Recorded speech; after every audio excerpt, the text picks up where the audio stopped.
নমস্কার বন্ধুরা, তোমাদের সবাইকে স্বাগত জানাই ইংল্যান্ডের ম্যানচেস্টার থেকে একটা নতুন ব্লগে। আজকে বারটা হচ্ছে তোমার বুধবার, আর এখন বাজে বিকেল 3:30। আমি আমার কাজকর্ম শেষ করে এখন রওনা দিচ্ছি তিয়াসকে স্কুল থেকে আনার উদ্দেশ্যে। টানা 6 সপ্তাহ এই দেশে বাচ্চারা ঘরেই ছিল, স্কুলে ছিল ছুটি। আজকে তিয়াসের প্রথম স্কুল খুলল। তিয়াসকে সকালবেলায় সঙ্গীত স্কুলে দিয়ে তারপর সঙ্গীত অফিসের উদ্দেশ্যে রওনা দিয়েছে। সঙ্গীত অফিস থেকে ফেরে হচ্ছে বিকেল ওই 6টা থেকে 6:30 লেগে যায়। আর আমি একটু তাড়াতাড়ি ফিরি, আমার 3:30টায় কাজ শেষ হয়ে যায়।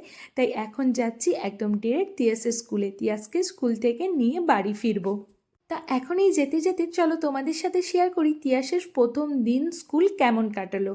তা আমি তো আগে সব সময় ভিডিও বানিয়ে নিই, তারপর রাতের দিকে এডিট করি। তা তিয়াসকে স্কুল থেকে তো এখন যখন রাতে আমি এডিট করতে বসেছি, তখন তোকে স্কুল থেকে নিয়েও চলে এসেছি, আর ওর কাছে আমি শুনেও নিয়েছি ওর প্রথম দিন স্কুল কেমন কাটলো। কিন্তু এই যে ভিডিওটা দেখছো, ভিডিওটা হচ্ছে আমি এখন অফিস থেকে বাড়ি ফিরছি, মানে বাসে করে বাড়ি ফিরছি। তাই রাস্তাতে যেতে যেতেই সুন্দর নীল আকাশ আর এখানকার রাস্তা দেখতে দেখতে তোমাদের সাথে এখন শেয়ার করি তিয়াসের স্কুলটা কেমন কাটলো, বিদেশের স্কুলে নতুন ক্লাসের প্রথম দিন কেমন কাটলো। তা আজকে তো ছিল তিয়াসের ইয়ার 2 এর প্রথম ক্লাস। সঙ্গীত সকালে রীতিমতো ওকে স্কুলে ছেড়ে দিয়েছে। তারপরে ছেড়ে দেওয়ার পর তিয়াস বলল আমি স্কুলে গেছিলাম, তারপর ওখানে তিয়াসের নতুন ক্লাসের নতুন ম্যাম ওকে নিয়ে গেছে ক্লাসের মধ্যে। আমি পড়াশোনা কী করলো, বললো কিচ্ছু পড়াশোনা হয়নি, আমরা পুরোপুরি খেলাধুলো করেছি, নতুন নতুন বন্ধুদের সাথে পরিচয় করেছি, পুরনো বন্ধুদের সাথেও পরিচয় করেছি, বিভিন্ন খেলাধুলা করেছি। ম্যামরাও আমাদের সাথে বিভিন্ন ধরনের অ্যাক্টিভিটি করেছে, খেলাধুলা করেছে, আমাদেরকে পার্কে নিয়ে গেছে, গ্রাউন্ডে খেলিয়েছে। তার সাথে বললো আমাদেরকে ম্যামরাও খুব সুন্দর সুন্দর ড্রয়িং দিয়েছিল, অনেক কালার পেন্সিল দিয়েছিল, খুব সুন্দর সুন্দর কালারিংও করেছি। মানে বুঝতেই পারছো পড়াশোনা বলে কিছু হয়নি, খুব আনন্দ করে এনজয় করে ও প্রথম দিন স্কুলটা কাটিয়েছে।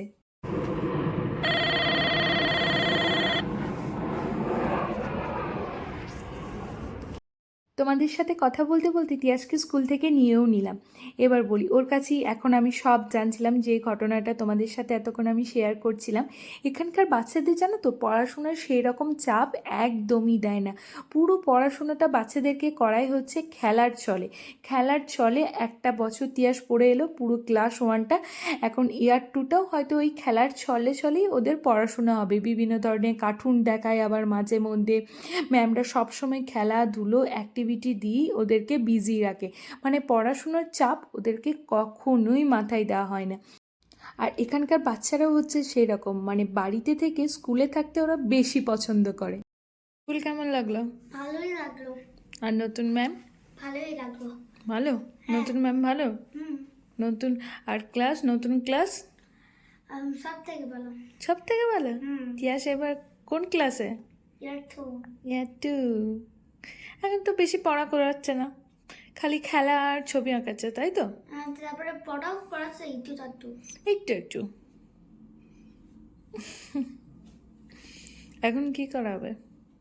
এখন ওই খেলা করবো, তারপরে টিভি দেখবো। তবে টিভি একটু বাড়া, ওকে? ওকে। এই 6 সপ্তাহ ধরে মনে হচ্ছিল ছেলেকে আমরা ঘরে বন্দি করে রেখে দিয়েছিলাম। আজকে ছেলে এতটা পরিমাণ আনন্দ পেয়েছে, ওর মানে খেলাধুলোর মাত্রাটাও এতটা পরিমাণ যে ওকে দেখেও বোঝা যাচ্ছে ও রীতিমতো অনেকটা টায়ার্ড হয়ে গেছে। তা এখন বাজে সন্ধে ওই 8টার মতো, 8টার সময় দিয়ে আমরা রাত্রের ডিনারটা করে নিচ্ছি। ডিনারে বানিয়েছি হচ্ছে তোমার ফুলকপি দিয়ে একটা সবজি বানিয়েছি, তার সাথে নিলাম হচ্ছে একটা রুটি, আর সাথে নিয়েছি হচ্ছে তোমার গরম গরম ডিম সিদ্ধ। তা আজকের এই ছোট্ট ব্লগটা কেমন লাগলো অবশ্যই কিন্তু তোমরা কমেন্ট করে জানিও। ভালো লাগলে প্লিজ পেজটাকে একটু ফলো এবং লাইক করে দিও। তোমাদের সবাইকে অসংখ্য অসংখ্য ধন্যবাদ এইভাবে আমার পাশে থাকার জন্য।